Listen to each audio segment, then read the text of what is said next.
Mi-am luat pixul în mână, o bucată de hârtie și am scris pe ea durerea mea. Probabil nu voi ști cum să-ți spun despre ea și poate nu vei înțelege amărăciunea tuturor cuvintelor. Dar sunt om, un om cu defecte și calități, bun și rău în același timp, dar sunt eu. Am un Dumnezeu, o cruce și drumul meu. Am viziunea și lumea mea. Dar în lumea mea nu există suferință, agonie sau extaz. Câteodată mai apar și lacrimi, de ce să mint? Însă după ce mă descarc, renasc și pornesc pe drumul meu. De cine fugi când vrei să plângi?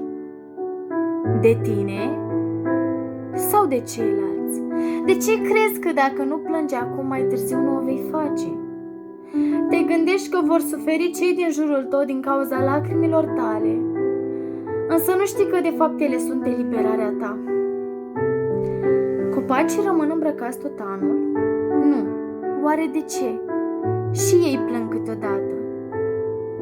Dar nu cu lacrimi, cu frunze, dar rămân la fel de drepți, puternici și înrădăcinați în propriile forțe.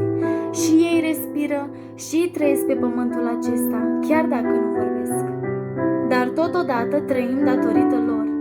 Câteodată ar trebui să vedem că speranța se află în locurile și lucrurile pe care noi le considerăm inutile și fără viață.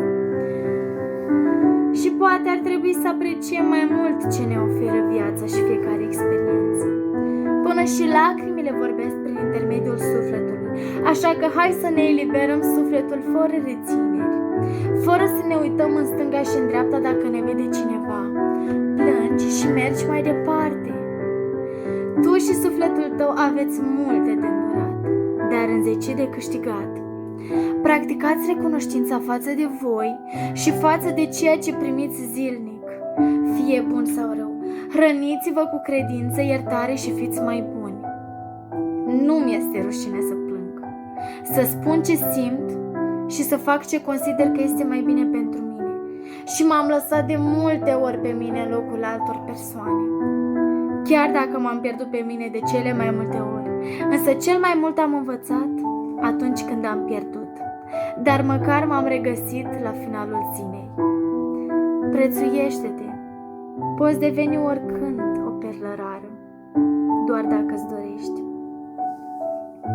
Acesta a fost un monolog interior, iar versurile sunt scrise de mine.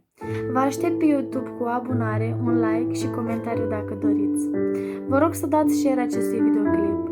Vreau să vadă cât mai multă lume și să simtă ceea ce am vrut eu să vă transmit vouă. Tot ce fac este din suflet și de drag. Vă pup dulce!